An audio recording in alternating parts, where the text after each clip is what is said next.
10 horas em ponto. Graça e paz, irmãos. Bom dia, boa tarde. Eu não sei que hora você vai acompanhar esse vídeo. Vamos continuar nossa exposição. Lembrando, para você que está chegando agora, você que não viu as outras ministrações, nós estamos apenas fazendo uma abordagem com uma perspectiva escatológica na carta aos Tessalonicenses, certo? Vai ser uma série de exposições na primeira carta e na segunda carta aos Tessalonicenses, com o objetivo central de analisarmos e avaliarmos se realmente Paulo ensina, como diz os pós-tribulacionistas, que a igreja passará pela grande tribulação, ok? Então, o nosso objetivo nessa exposição é realmente ver se em algum lugar dessas duas cartas, porque essas duas cartas, tanto os pós como os prés, reconhecem que é uma carta escatológica e uma das mais escatológicas do Novo Testamento com relação à grande tribulação e o arrebatamento da igreja.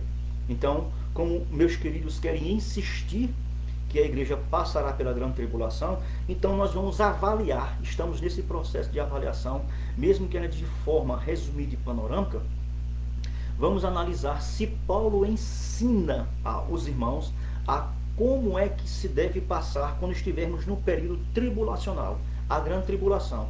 Nós já fizemos uma pequena introdução bem panorâmica, apenas frisando alguns detalhes, e aí vimos lá a exposição do capítulo 1. E nós chegamos à conclusão que no capítulo 1, Paulo, de forma alguma, trouxe algum ensinamento de como deve ser o nosso comportamento na grande tribulação.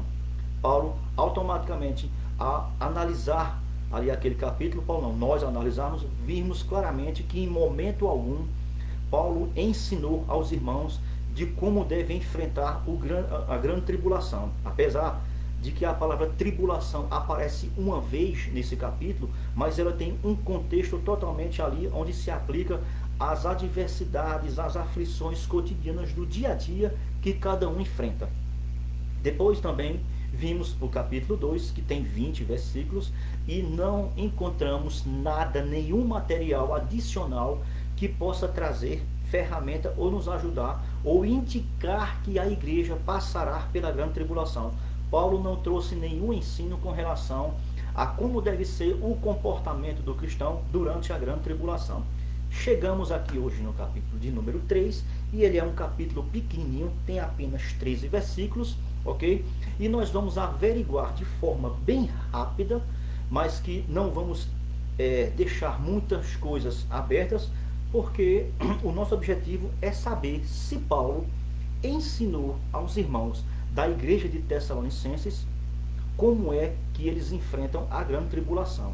Interessante que nesse capítulo 3 aqui, a palavra tribulação, ela aparece, mas a gente vai ver em que sentido, em que contexto Paulo está utilizando essa palavra e como é que a gente deve trazer aplicação para ela.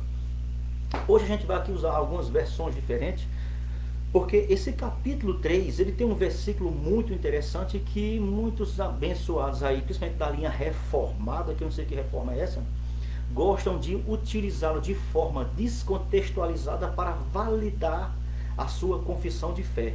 Apesar de que o nosso assunto aqui não vai ser sobre arminianismo e calvinismo, que essa disputa não é isso, mas aqui há um indício de que parece que eles têm razão ao expor a sua confissão com base nesse versículo. Mas o que é que a gente pode primeiro já de cara resumir esse capítulo?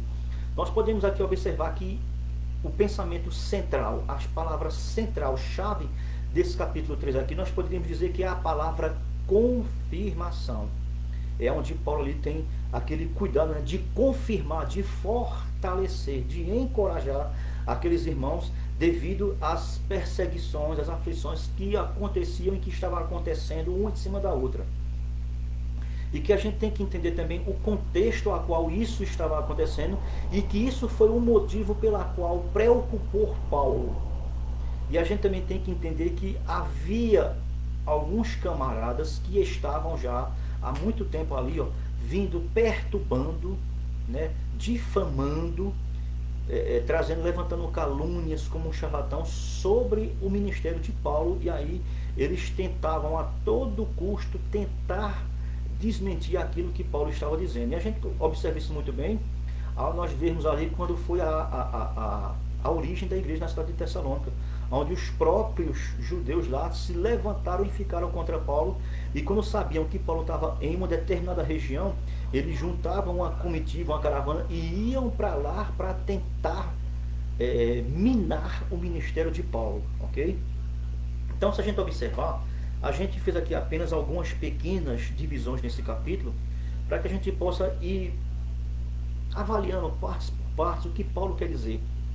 O objetivo central é uma perspectiva escatológica. Vamos ver se Paulo ensinou a igreja de Tessalônica a enfrentar a grande tribulação.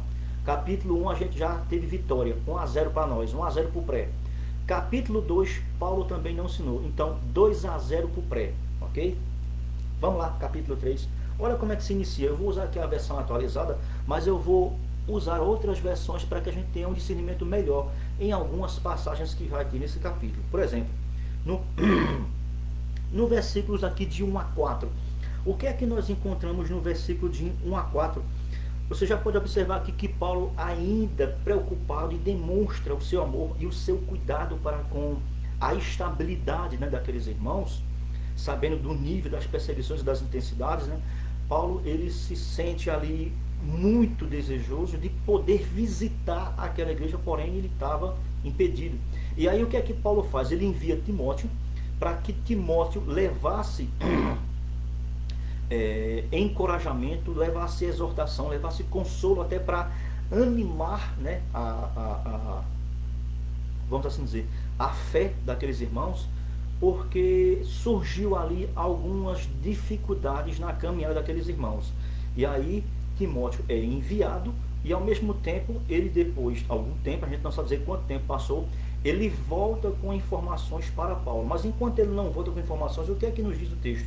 Você pode observar aqui que no versículo 1, Paulo, ele demonstra o seu cuidado, e ao mesmo tempo ele nos fornece, né, uma localização aonde ele se encontrava para enviar Timóteo à cidade de Tessalônica. Olha o que diz, pelo que não podemos suportar mais o cuidado por vocês, né, Paulo aqui desejoso, parecer-nos bem ficar sozinho em Atenas. Então, você pode observar que Paulo se encontrava na cidade de Atenas, onde estava ali com a sua comitiva, com Silas, com Timóteo, talvez alguns outros, a Bíblia não menciona, e ele sente essa necessidade de enviar Timóteo para saber a situação que aquela igreja estava passando. Olha, versículo 2, e enviamos o nosso irmão Timóteo, ministro de Deus, no Evangelho de Cristo, olha, para em benefício da vossa fé. Então Paulo tinha objetivos aqui, tá vendo? E o que mais? E confirmar-vos e exortar-vos. Então Paulo tinha objetivos em enviar Timóteo. Era apenas não para enviar como um curioso, vê lá se está tudo bem, pronto, não, mas ele tinha objetivos, a qual Timóteo era um cara que se encaixava perfeitamente para suprir essa necessidade a qual a igreja poderia estar passando, né? Tão bom, irmãos, quando a gente encontra líderes, né, que tem companheiros que são confiáveis e que pode compartilhar e ajudar ali o líder, né, na expansão e na proteção ali do seu rebanho. Hoje em dia a gente vê aí muitos Moisés, né, que rejeitam Jetro, né? Já pensou na vida de Moisés, se não fosse Jetro que chegasse ali, só você sozinho, você não vai conseguir não. Mas hoje em dia encontramos, né, em alguns ministérios líderes que querem tomar a frente sozinho, como se fossem uns supermans, né?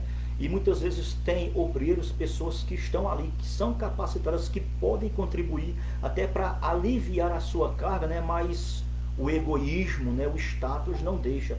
Eles preferem lidar ali sozinhos. E a gente sabe que fim muitas vezes levam algum desses ministérios e ministros que querem levar, né, no peito sozinho. Paulo sabia e enviou porque sabia da competência e conhecia muito bem quem era aquele cooperador que ele estava enviando. E a gente vê aqui essa preocupação de Paulo com a igreja.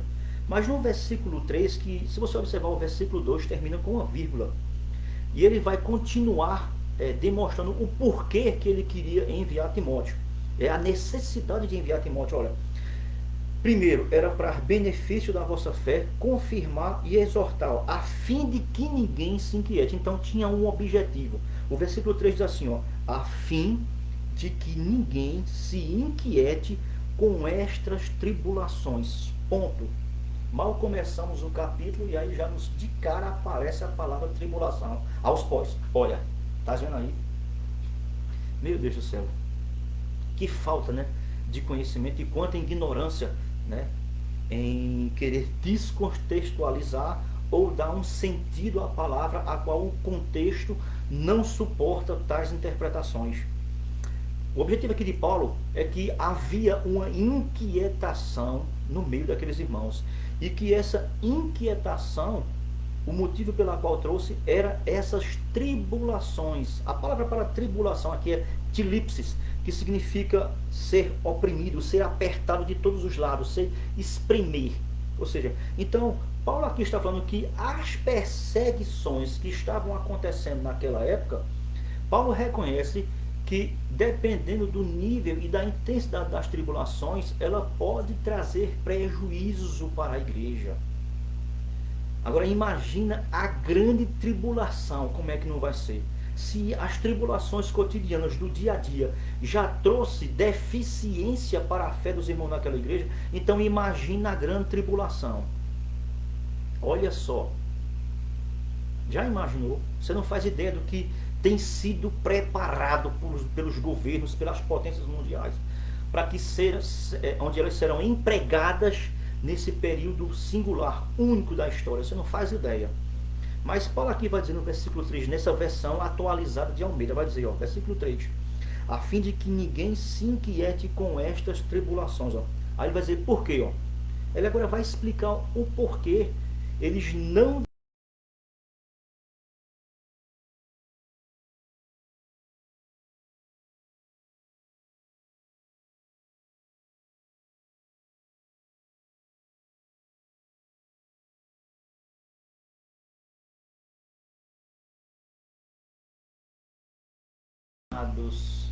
determinados, ordenados, ou que palavra linda na boca de um calvinista, né?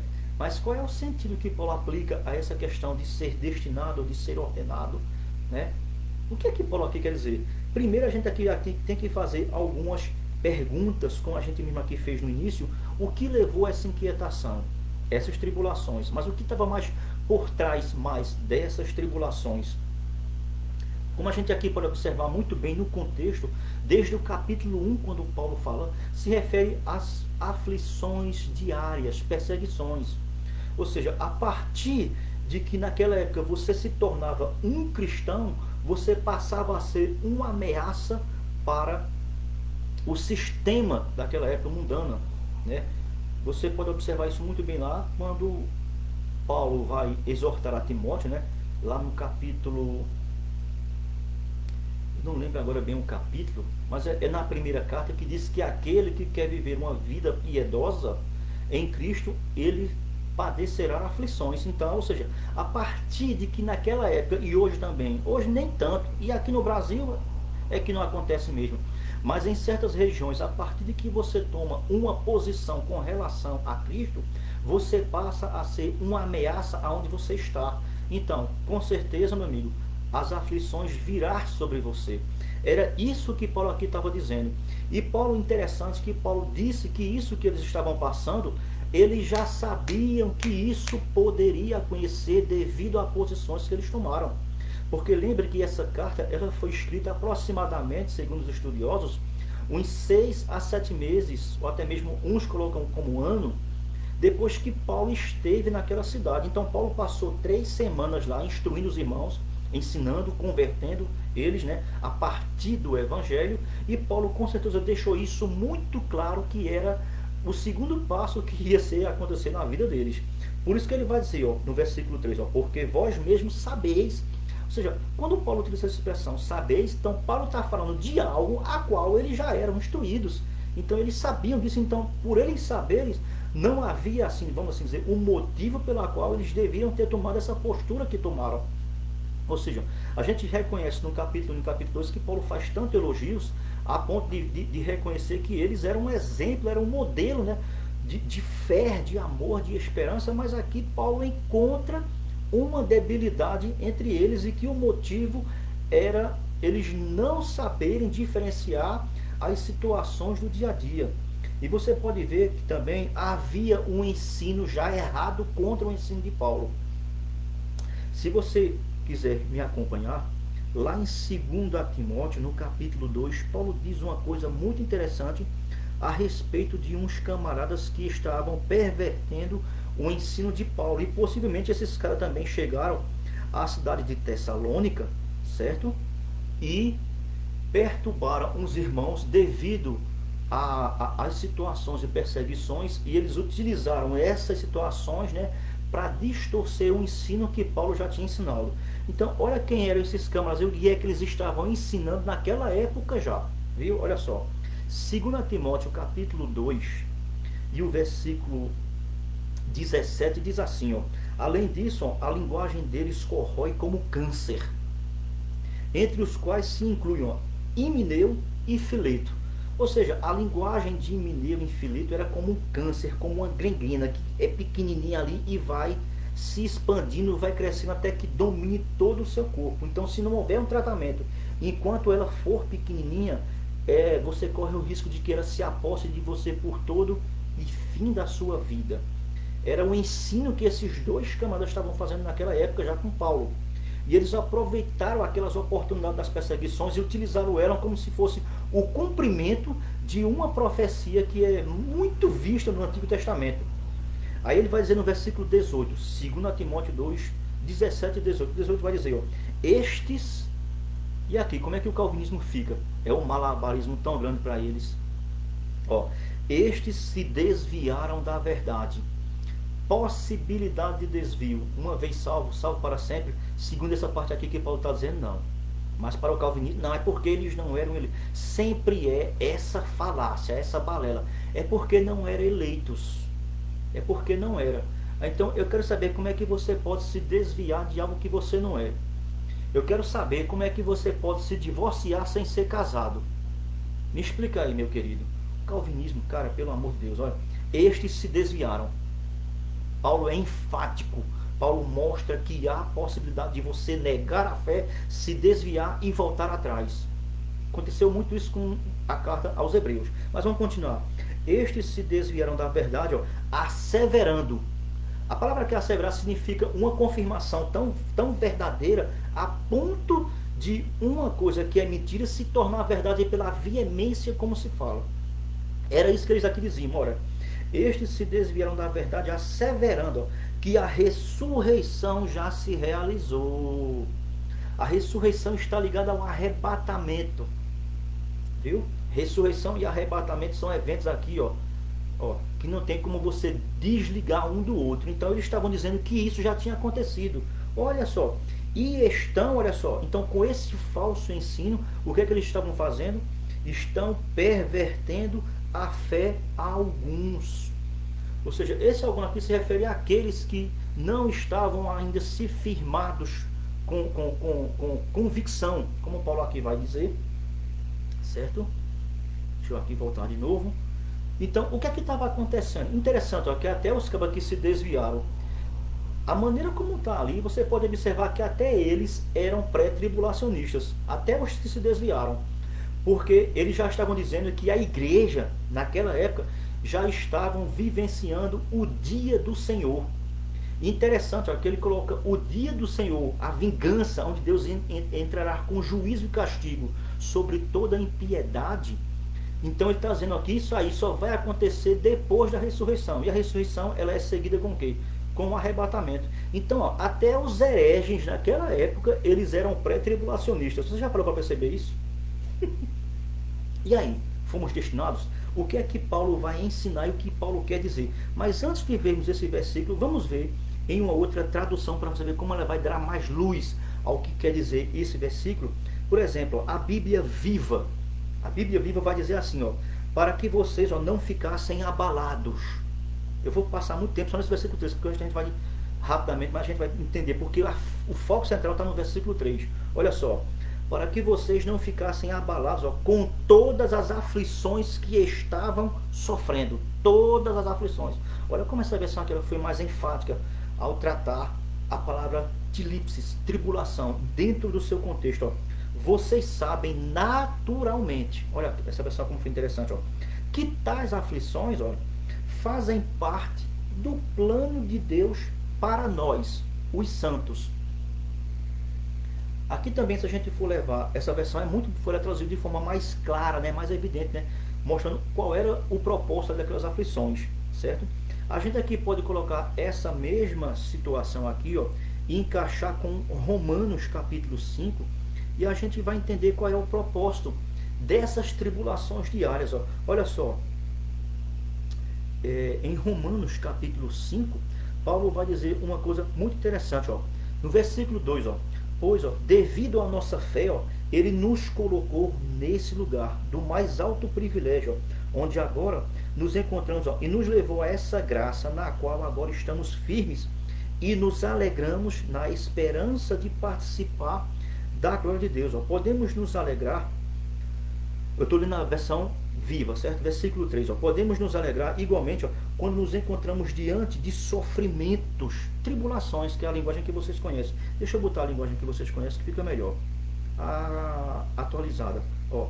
E não somente isto, mas também, ó, nos gloriamos nas próprias tribulações. Por quê? Olha, qual é o propósito? Sabendo que a tribulação produz perseverança, ponto e vírgula. Esse tipo de tribulação aqui que Paulo está dizendo é uma tribulação que ela tem uma perspectiva pedagógica. Porém, na perspectiva de Paulo é essa. Mas na perspectiva dos irmãos da igreja de Tessalônica, não teve não. Ela produziu desânimo. Falta de saber discernir o que está acontecendo. Aí Paulo continua, versículo 4. Ó. E a perseverança, experiência. E a experiência, esperança. Então, as tribulações cotidianas, diárias, elas são pedagógicas. A tribulação da grande tribulação não vai ser pedagógica, meu irmão. Então, é saber diferenciar uma coisa da outra. Então, Paulo está dizendo que essas tribulações, né, elas não são o que estavam sendo ensinadas pelos hereges, como sendo o dia do Senhor. E isso trouxe inquietação para alguns, a ponto de ficarem duvidosos sobre aqueles que morreram, que perderam o arrebatamento. Aí Paulo vai explicar isso no capítulo 4. Irmãos, não sejais ignorantes aqueles que dormem. Está vendo que aqui tem tudo a ver com um pano de fundo que está ligado sobre o arrebatamento da igreja. E aqui não tem nada a ver, Paulo aqui não está ensinando nada sobre a grande tribulação. E o que Paulo vai dizer aqui na parte B do versículo 3, ó, porque vós mesmos sabeis. Para clarear isso aqui, Paulo vai falar agora de forma mais abertamente. Poxa, bicho, eu não acredito não.